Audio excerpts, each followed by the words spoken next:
Alright guys, welcome back to the channel, and today we're going to be talking about how we are going to start making the 4-valve swap Mustang much nicer. So let's get into today's video.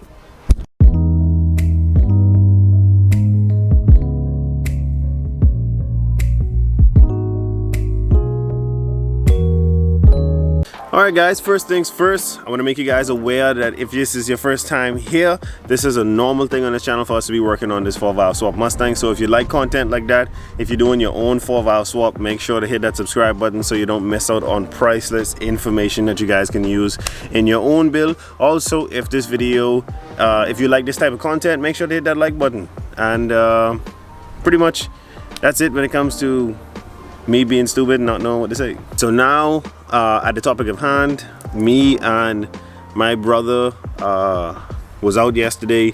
He was testing his car, I was testing mine, and both of them are running really good. And we had some fun yesterday. I'm going to insert a clip right now of me doing some donuts in the parking lot, doing a little burnout in the drift stang.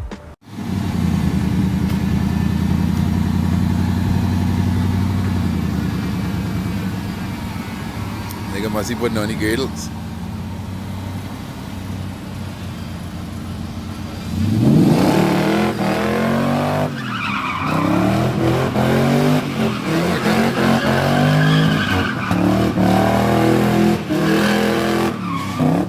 That shit, don't fuck.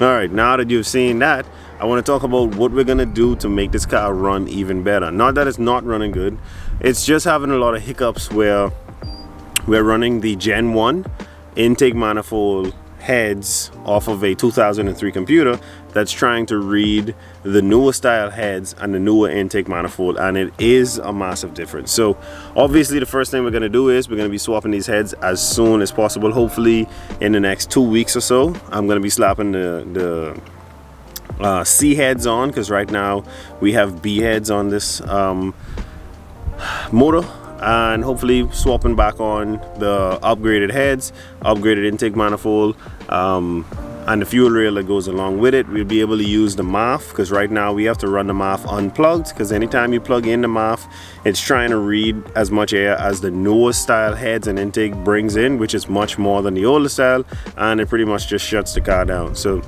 we're going to be swapping the proper heads onto this thing, and also we're going to be doing a fuel pump upgrade. We're going to put a Walbro 255 in it. We're going to put a Aeromotive fuel pressure regulator in it, and we're going to just make sure that we slowly but surely make this thing much nicer.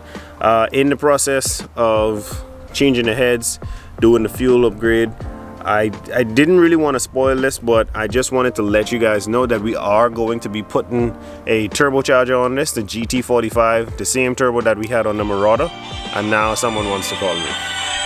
Alright, so now dealing with that rude interrupter, person interrupting my videos.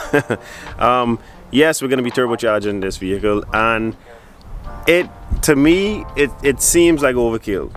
And I know not a lot of people think this car is fast, but you would actually have to drive it and feel it. You know, we have a lot of gearbox issues that make this thing a pair slow. We cannot speed shift. The synchros are garbage in this thing.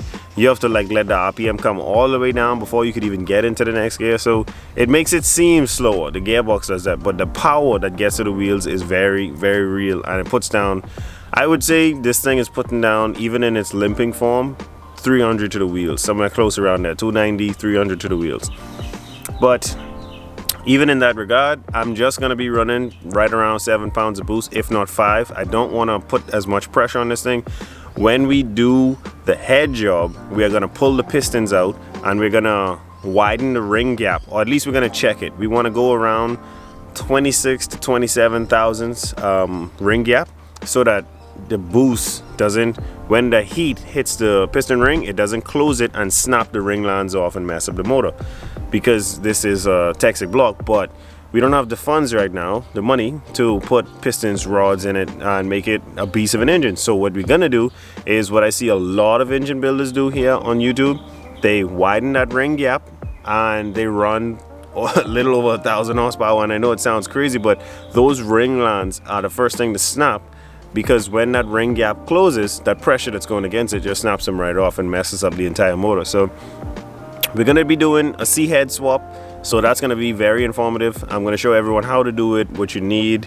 I believe I already posted a video on what you need to do it. I'm going to show you guys how to do it now. It's a pretty simple process.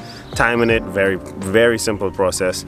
But like I said, in the next 2 weeks or so, we're going to be C-head swapping this thing, and we're going to be doing some fuel upgrades, just making sure that this thing is as healthy as possible before we actually add some boost to it. And the way that we're going to add boost to it should be a very good learning curve for me, because I'm going to be fabricating the entire hot side and the entire downpipe myself, and I have absolutely no idea how to weld. I have my welder. I've had a welder for many years. It's not a very good welder, but on this channel, you know, we're working on a budget. They're not going to be the prettiest welds, but they're going to work very, very well. So that is the plan for the 4-valve swap Mustang. As you guys can see, she's running really, really well, and I'm super happy at this point at how she's running. And hopefully in the near future we could make some boosted noises, some what the hell do you call it? Woo, toot, toot, toot, toot. I know she ain't gonna sound like that. I know that's a Japanese guy sound, but hopefully we get some power goals. Yeah, that's what I wanted to talk about.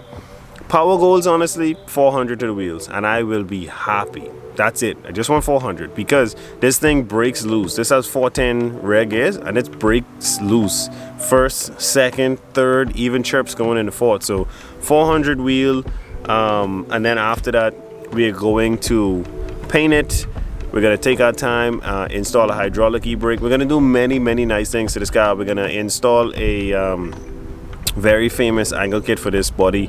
I think it's Scotty D Development. We're gonna put a lot of love into this thing, and we're gonna start doing that in the very near future here on this channel. But I just wanted to update you guys that the 4-valve swap is not gonna be on the back burner, because we have another build.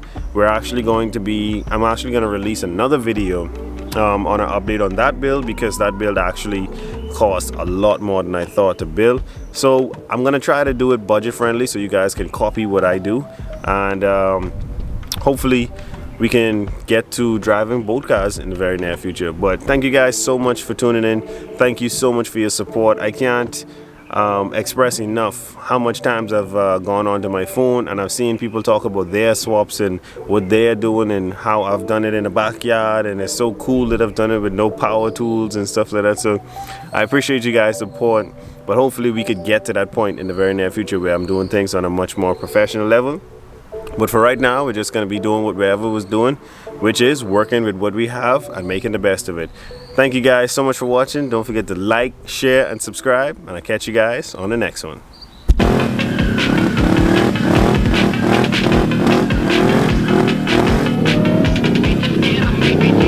Yeah.